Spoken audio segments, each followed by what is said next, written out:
इस वर्ष सकट चौथ, जिसे तिल चौथ के नाम से भी जाना जाता है, 17 जनवरी को मनाई जाएगी। इस पावन दिन भगवान गणेश जी और चंद्रदेव की पूजा का विशेष महत्व है।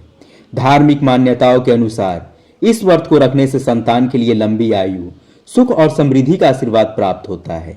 इसे तिलकुट चौथ, माघ संकष्टी चतुर्थी आदि नामों से भी पुकारा जाता है। ऐसे में आइए इस वीडियो के माध्यम से जानते हैं सकट चौथ व्रत के नियम, पूजा विधि, पूजा सामग्री, शुभ मुहूर्त, व्रत कथा और पौराणिक महत्व के बारे में। सभी भक्तगणों को मेरा नमस्कार। हिंदू पंचांग के अनुसार सकट चौथ का व्रत हर साल माघ माह के कृष्ण पक्ष की चतुर्थी तिथि को आता है। इस साल 2025 में सकट चौथ का व्रत 17 जनवरी को रखा जाएगा। सकट चौथ के दिन भगवान गणेश को तिलकुट का भोग लगाना ना भूलें। इस दिन तिल से बनी चीजें, तिल के लड्डू या तिल से बनी मिठाई का भोग अवश्य लगाएं। सकट चौथ के दिन चंद्रमा को जल अर्घ्य देने के बाद ही व्रत का पारण किया जाता है। इस दिन प्रातःकाल स्नान के बाद स्वच्छ वस्त्र धारण करें और व्रत का संकल्प लें। पूजा स्थल को शुद्ध करें और भगवान गणेश जी की मूर्ति या चित्र को एक साफ स्थान पर स्थापित करें। भगवान गणेश को द्रुआ, फूल, समी पत्र, चंदन और तिल से बने लड्डू अर्पित करें। पूजा के दौरान दीपक जलाएं और भगवान गणेश के मंत्र ओम गण गणपतये नमः का जाप करें। पूजा के बाद गणेश जी की आरती करें और तिल व गुड़ से बने प्रसाद का भोग लगाएं। संध्या के समय चंद्रमा को देखकर जल से अर्घ्य अर्पित करें और भगवान गणेश से अपने परिवार के सुख समृद्धि और स्वास्थ्य की प्रार्थना करें। चंद्र दर्शन के बाद व्रत का पारण करें और प्रसाद ग्रहण करें। सकट चौथ का व्रत भगवान गणेश को समर्पित है और इसे सच्चे मन से करने पर संतान सुख और कष्टों से मुक्ति का वरदान मिलता है। व्रत के साथ सकट चौथ की कथा सुनना अत्यंत आवश्यक माना जाता है। तो आइए सकट चौथ व्रत कथा को ध्यानपूर्वक सुनते हैं। कथा के अनुसार एक बार भगवान शिव ने कार्तिकेय और गणेश जी से पूछा कि कौन देवताओं के कष्ट दूर कर सकता है। इस पर दोनों ने स्वयं को इस कार्य के लिए योग्य बताया।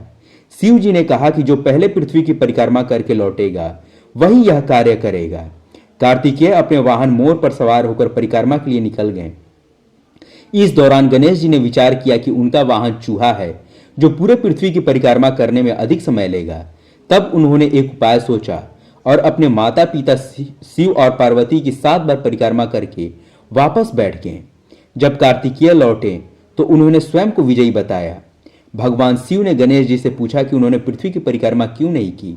गणेश जी ने उत्तर दिया कि माता पिता के चरणों में ही समस्त लोक विद्यमान है।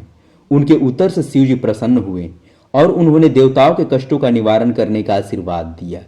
साथ ही यह भी कहा कि जो व्यक्ति चतुर्थी के दिन श्रद्धा से उनकी पूजा करेगा और चंद्रमा को अर्घ्य देगा उसके सभी कष्ट दूर हो जाएंगे।